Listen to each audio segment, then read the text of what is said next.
Alrighty, everybody, what is up? It is 9:15 a.m. Pacific Standard Time on Saturday, January, 18th, 2025. Grateful to be back, grateful to be healthy enough to deliver another Saturday personal development talk, education program.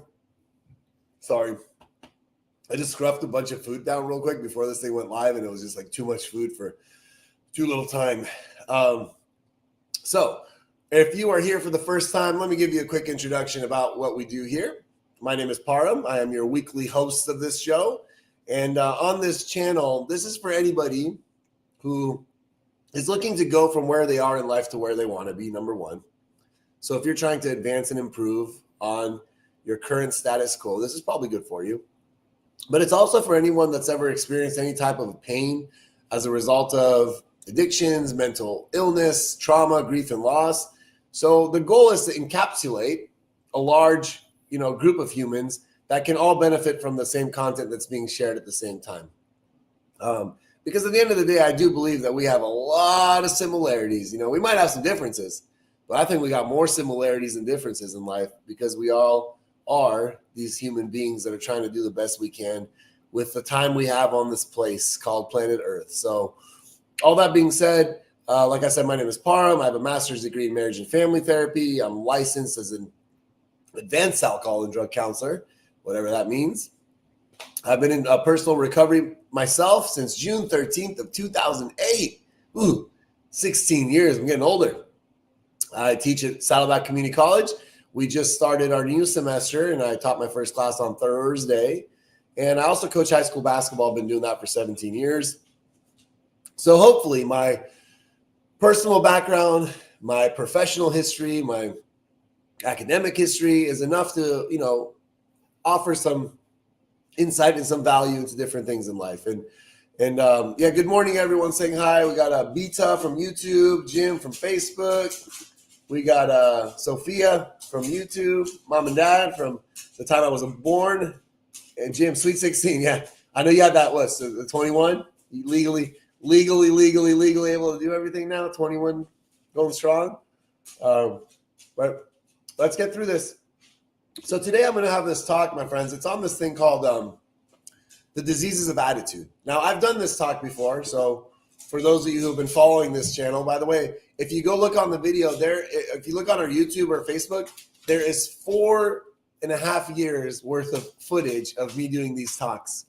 Go on YouTube and go under live, and it's got all the videos, and you'll see me in all these different variations of myself. Some I didn't have a beard, some I was young, some I'm older, some I had a ponytail, some I had a shaved head. I mean, it looks like I was just going through a crisis of life throughout the entire time, but the content was always strong. So all that being said, these diseases of attitude, it comes from this gentleman named Jim Rohn, who passed away in 2009, but I believe I still have a relationship with him because I tend to listen to him frequently.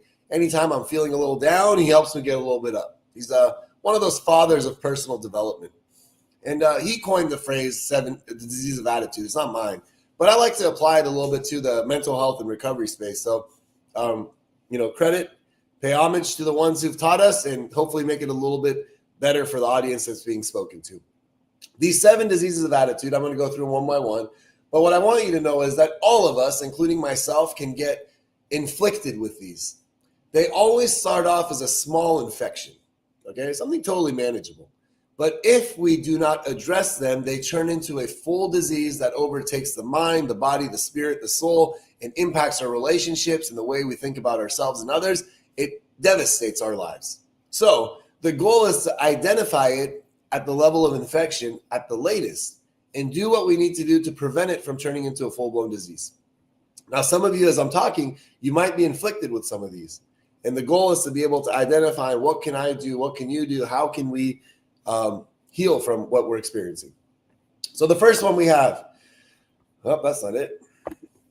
The first one we have is something called the disease of indifference. So what does the disease of indifference look like? I'll tell you this.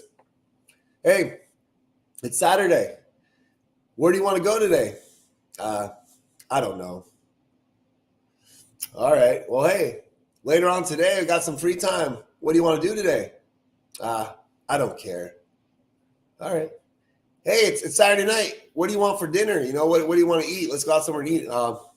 It doesn't matter. See, now some of this might be attributed to something we call depression or post-acute withdrawal symptoms, or anhedonia that comes with substance abuse, or mental health kind of in a turbulent stage. But for some of you who are not dealing with withdrawal or coming off drugs or using substances, or you don't have any type of diagnosed mental health challenge going on, if you don't care about your life and the things you do and the places you go, then who the heck will? It baffles me when human beings do not care about their own well-being, their own lives, their own direction, their own goals, their own dreams, their hopes, ambitions. It freaks the hell out of me. Because, my friends, if you don't care about your life, then who the heck will? Outside of a few people, and when I say few, I'm talking about a few, that might have the same last name as you, that might think about you a little bit more than other people, outside of someone that might be married to you and, thinks about you a little bit more than other people, outside of potentially children, offspring, family members you have that might care about you a little bit more than other people, the reality of it is most people actually don't think about you. So if you don't care about your life, then who will? Because it's not them. And if you don't care about your life, guess whose plans you fall into? Somebody else's. Somebody else's life. And guess what they have in store for you? Not much. I've been on record saying that most human beings I come across have these uphill dreams, but man, do they have these downhill habits. Most people want an above average life with an average work ethic. I was actually just having this conversation with somebody that really, was questioning a lot of these things I was saying. And I still stand firm belief to this stuff, that human beings fall short of their own expectations of life because they resign themselves and they become afraid and they play life small. And I'm not talking about like wealth and success in that world. And I think that shit's cheap. When I'm talking about success, I mean like fulfillment. I mean happiness, joy, contentment. That's wealth. Why do people not get those things? Because they're not willing to put in the work. They're not willing to care about their lives, And don't get me wrong. Sometimes it's because people did them wrong. People did them dirty, and they have a right to. And that's our responsibility to heal from that stuff. And yes, Jim, as we put it up here, most people are busy thinking about themselves, it's just life. I mean, I consider myself a pretty caring, compassionate person. I care about you and your feedback right now. I care about this talk. I'm going to deliver it to the best of my ability. But guess what? When I get off this talk, I'm thinking about the pickleball match I have next. I'm thinking about the groceries I have to buy. I'm thinking about the chores I have to do. I'm thinking about going to my parents' house tomorrow and eating up all their food. And when I am doing all that, guess who and what I'm not thinking about? My friends. Unfortunately, the answer is you. So if a caring, compassionate person that does this for free and for fun every week doesn't really care about what happens to every single one of you because I'm thinking about myself, then you really think other people will? Think about it. So the next one we have here is the disease of indecision. We talked about the decide last week. Anything that ends with CIDE means to kill off. But indecision is a form of mental paralysis. So if you got option one and you got option two in front of you and you like, what do I do? Sometimes people are so indecisive that they pick neither. I'm a big basketball guy, and Michael Jordan had a quote, maybe even Wayne Gretzky, both of them have the same quote, but it says you miss 100% of the shots you don't take in life. Some people think by not making a decision, they're actually like being okay. No, man, you're going to lose. You've already lost. And the biggest challenge I hear when I work with people individually is they say, well, hey, like it's good for you that you know everything you want to do. You have it all figured out. But what if I make a decision and realize it's the wrong thing? Well, man, that's the best thing in life, to find out what you thought was going to make you happy and end up making you happy. Because the sooner you find that out, the sooner you can eject. Again, the same conversation I was having with someone the other day. He's like, well, it's easy for you to say all this stuff. You already have your purpose. You already have your passion. You already know what it is you want to do. A lot of people don't. When I was going through community college and all that kind of stuff, and I was lost. I was a lost soul. I was a political science major. political science major. I didn't even know what that meant, but I knew I wanted to be an attorney. And as a political science major who really didn't like the stuff I was being exposed to and learning and reading and the logic and philosophy, all these classes they made you read, and the government stuff, which I'm really not like into, is I quickly realized that this whole attorney thing wasn't like my dream and my passion. And I dropped out of school. Man. 21 years old, just out, done. I didn't go back to school till I was 25, just lost for 4 or 5 years. I'm talking about lost. But at least I found out that political science and becoming a lawyer wasn't for me. Right? At least I was able to cross off something from the list. But a lot of people aren't willing to even cross off what they don't want. You know, it's the faster you make a decision and decide, the sooner you're going to find out what's next. Now, the next one we have, what did Jim say here? To accomplish anything, you have to follow up decisions with actions to accomplish your goals. Yeah, I mean, a decision, you know, there's a saying in some of these 12-step recovery groups. You know, I'm going to just share it a little bit. They say there's 3 little birdies on a telephone wire, right? One of them decided to jump off.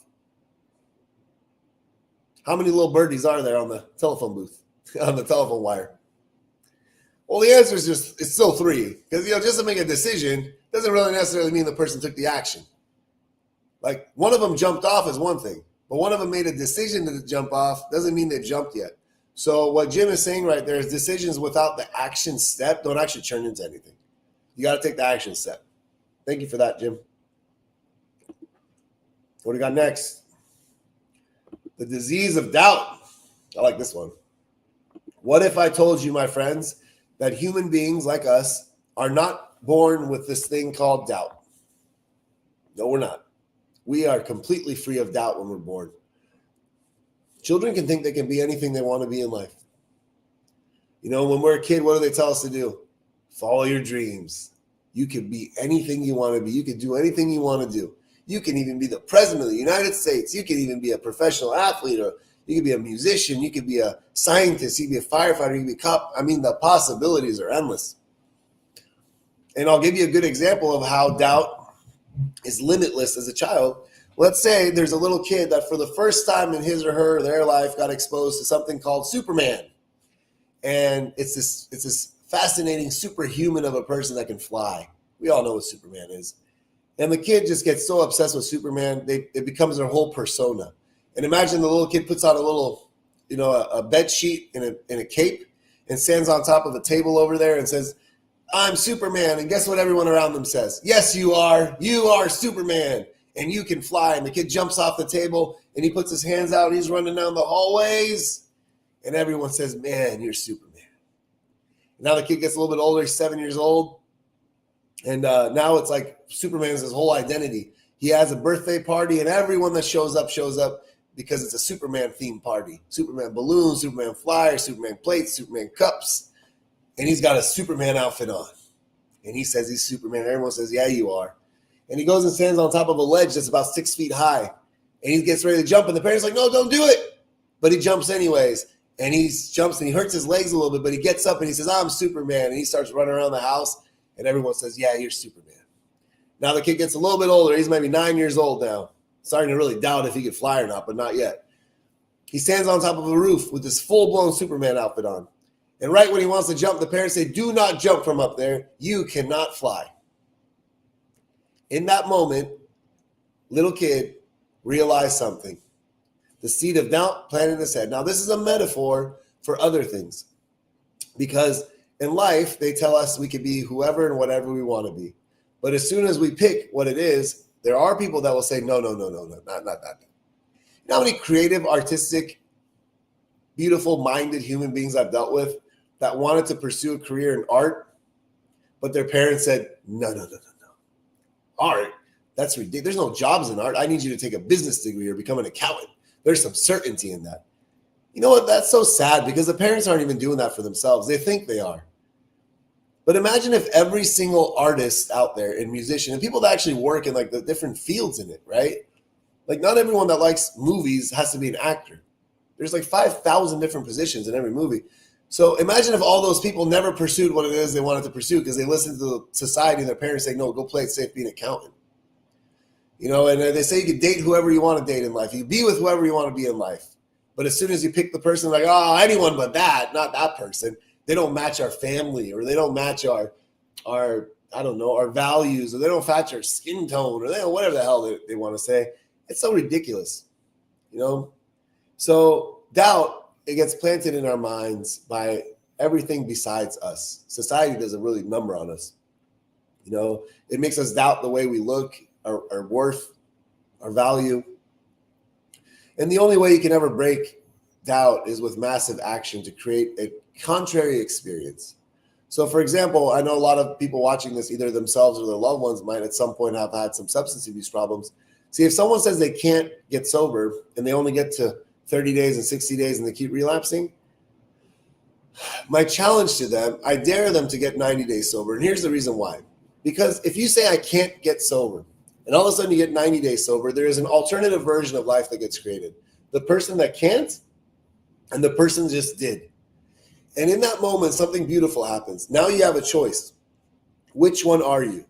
Because you're both. And the moment you realize you have a choice, you can select a different version of self. But prior to getting to that version, you can never select something because there's only one choice, the person that can't do it. And that's the only way you overcome these doubts, overcome these beliefs. If there's any questions so far, any comments on indecision, on indifference, and on doubt, feel free to write your questions and I will do my best to answer while I take this drink is called Liquid Death. I don't really know the marketing behind this thing. It's good. It's just like sparkling water, but the marketing's a little bit corny. But I think they say it's because it's supposed to be the death of like plastic. They're trying to use cans instead. So I can respect that. Decent water. Okay. So the next one we have here is the disease of worry. Ooh, all my little codependents watching this right now. This is like you worry so much that you think it's like a part of you. No. Worrying is not a good thing. Worrying is actually a sign of sometimes a dysregulated nervous system. So where does worrying come from? Well, oftentimes it comes from this is my cousin right here. You got a dysregulated nervous system? I know it's different when you got like newborns and toddlers and stuff running around because you have to worry about them grabbing some marbles and putting in their mouth or sticking their fingers in places they're not supposed to go. But if you worry without a toddler, I will tell you this: it oftentimes comes from like lack of stability or instability, whether it's with your own personal life or the decisions you made. Some people come from dysfunctional families, dysfunctional backgrounds. Some people come from dysfunctional friendship, peers, groups. Some people come from dysfunctional relationships. And why that's important is because you were always worried something bad potentially could happen, right? So like the other shoe's going to drop. And sometimes even when things aren't bad, you always like are on edge because you think something bad might happen. How do we regulate the nervous system? Good question. Let me finish this talk and I'll answer that. I promise. So why does it impact the nervous system? And that way it's like a nice lead into how do we regulate our nervous system. So why it impacts it first and foremost. When we worry, like if you're in a state of worrying and a fear and like that uncomfortability, the body doesn't really distinguish between real or perceived fear. So like when you're worried about the bills, you're worried about the conversation, you're worried about some negative outcome happening, your body starts to go in the state called fight or flight. And all it is a self-perseverance. It's a protective factor that we have. We've had it for thousands of years through evolution, and it helps us, survive. But here's the kicker with the fight or flight that turns on. When the fight or flight system turns on, which is a good thing in short periods of time, all of the other systems of the body, they dim down. So it's not an on and off button. Like it doesn't go on and off. It's kind of like a dimmer. So guess what? If my fight or flight is on, my other systems, to give the most power possible to the fight or flight, they dim down. One of which is our immune system. So our immune system dims down, right? Our immune system dims down. And when our immune system dims down, something can happen to us. We are more susceptible to getting sick. That's why people that worry all the time are oftentimes sick all the time. That's why people that worry all the time experience chronic fatigue. That's why people that worry all the time have autoimmune diseases. And you're saying, wow, I mean, how is this all related? Well, there's something called psychosomatic illness. Psycho means the mind. Soma means the body. Psychosomatic means mind, body, illness, autoimmune diseases, chronic fatigue, all that kind of stuff. So our good friend over here, Melly, I can't see those numbers, 682002, said, well, how the heck do we regulate our nervous system? So number one, I would say you want to engage with some type of therapeutic work, I would say with some, professional, clinician, counselor, therapist, and you want to go back to the origins, and you want to go back to the people, places, situations in which you first identified with the feeling of worry, right? Like, was it a family system? Was it an upbringing? Did you move a lot during school? Was it some type of a potential chaotic environment you're around? Were you always afraid of some reaction? Whatever it was, you want to go then and there, and you want to process and reprocess some of those emotions as an adult, because that at least gets to the origin and the root of it. Because if you don't, things might happen in the present moment, and it's not about what's happening now. It's because it's triggering something in the past, and it's impacting you in the present moment. So when you go in the past and you start to resolve and heal and kind of work on that stuff, it creates a less opportunity for triggering events to impact you.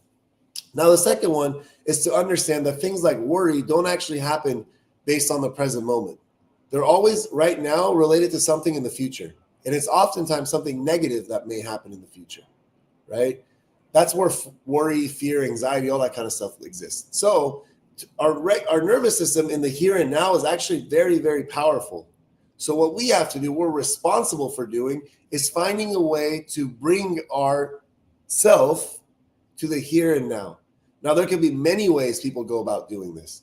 The easiest and fastest way, my friend Melly, is to take like 5, 7 super deep therapeutic breaths. And what I mean by that is I like to do box breathing, and I'll teach you what that is. And if you ever feel dysregulated, I promise you that by doing box breathing, like 5 sets of 5, you will for sure feel more at peace. I mean, I can get people off a panic attack through box breathing. So what does that look like? Box breathing, the little box that I'm speaking in right now, or like your computer screen or your phone screen, it has 4 different sides. So each side is going to represent one version of breath. So the first one is going to be an inhale. So as this, like, imagine I'm going to draw a box right now. So you inhale for 3 to 5 seconds. So it's like, and then you hold your breath for the same amount of time. So after you inhale, now I exhale for the same amount of time. And now I keep my stomach empty for the same amount of time. And then you repeat.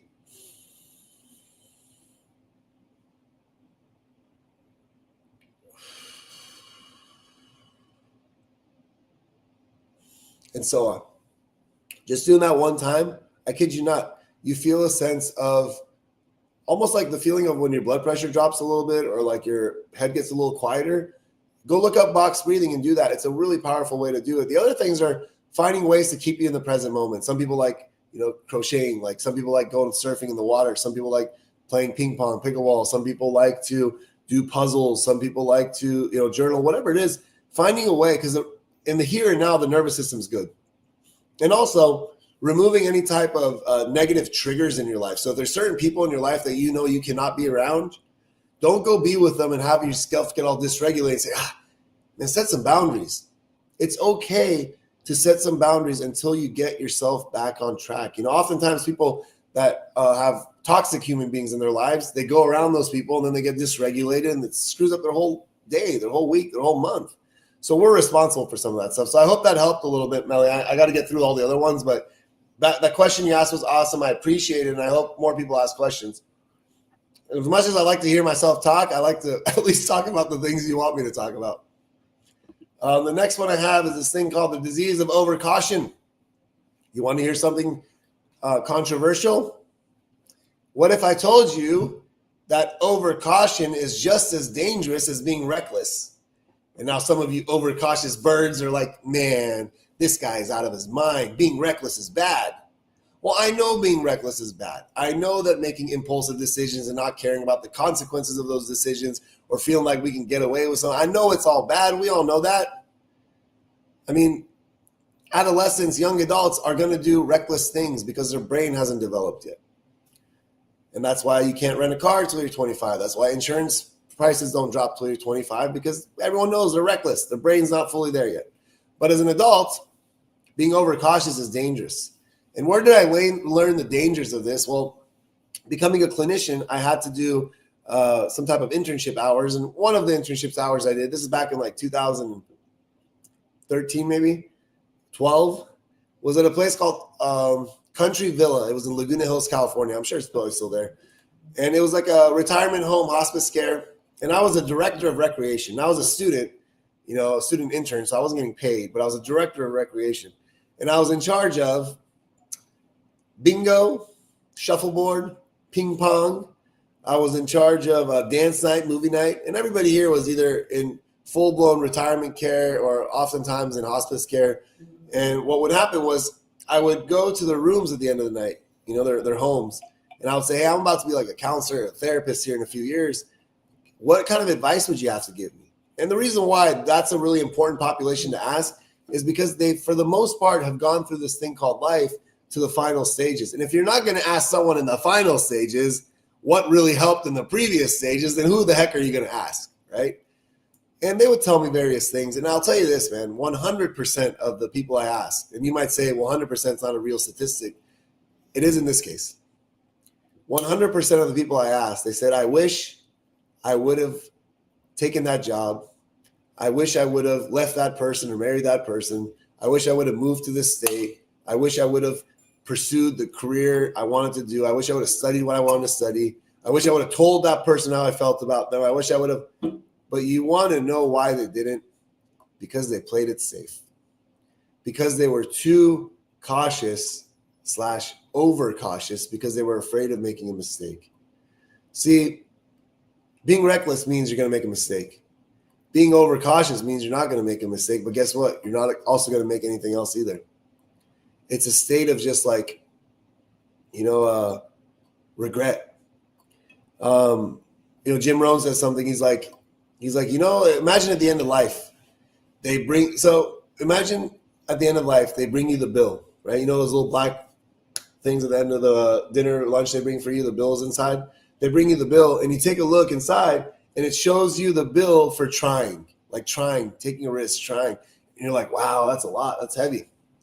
Wait till you get to the end of life and they show you the bill for not trying. You open it up and you're like, oh, sticker value, you might have a heart attack right there. The bill for not trying is way worse than the bill for trying we get at the end of the year. So please try what you got to try. And if you fail, just know it's a perception thing.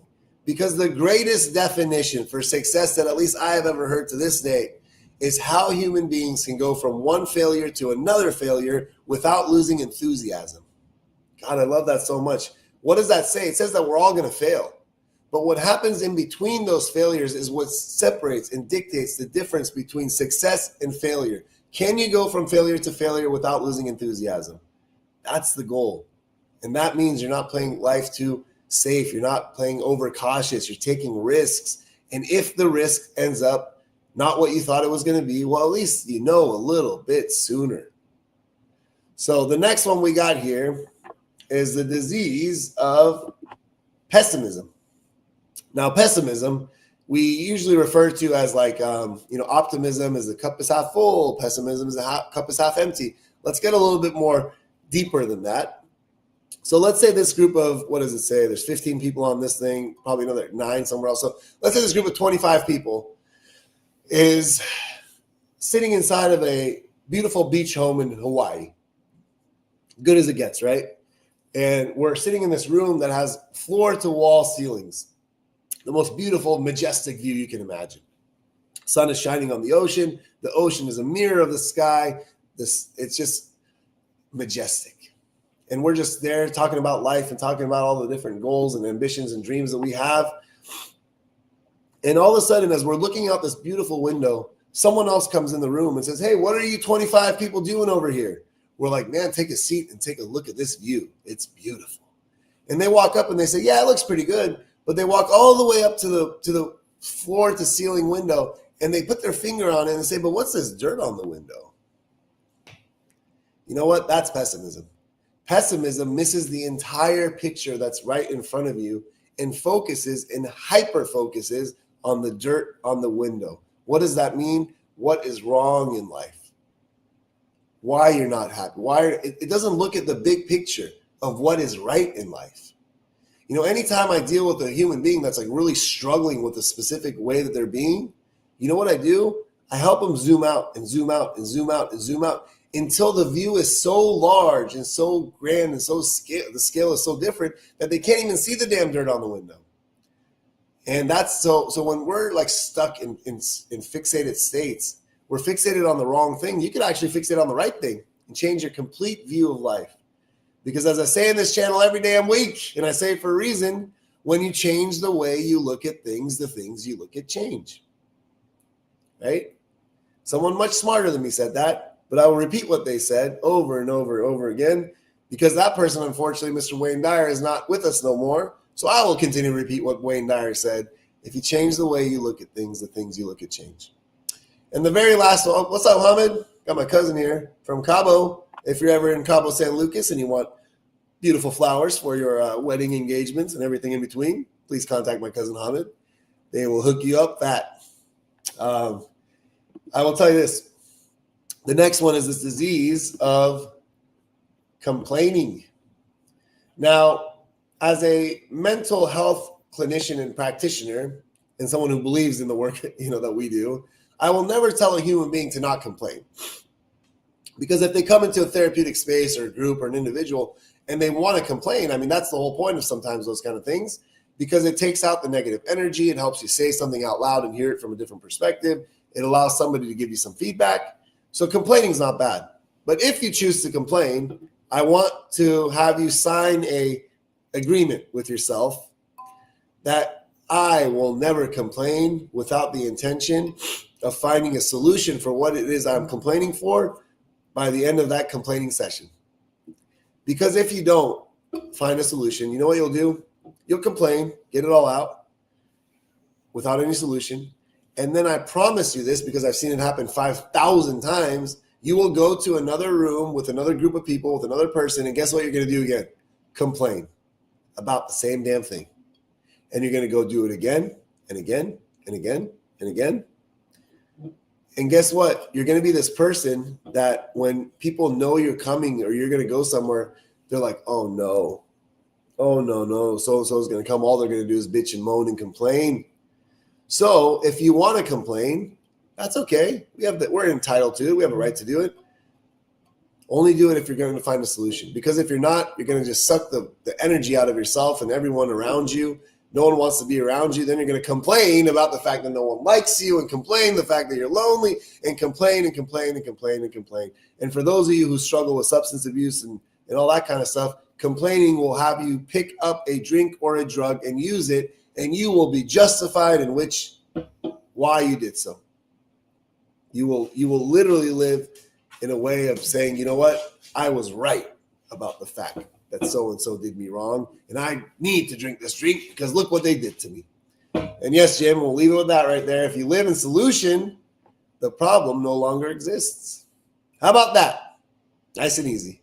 So, my friends, in the past 34 minutes of life, I exposed you to these 7 things called the diseases of attitude by Mr. Jim Rohn, applied to us in the healing, recovery, transformation space. The 7 diseases of attitude, if you want to watch again, were indifference, indecision, worry, doubt, overcaution, pessimism, and complaining. So see which one of those things impact you today, which one will impact you tomorrow, which one will impact you after that, because I promise you, at some point, they will inflict all of us, including myself. But what we do with it in the initial stages, that it starts off with an infection, is important before it turns into a full-blown disease. Love and appreciate all of you. I will see you back same time, same place. Adios. Bye, everyone.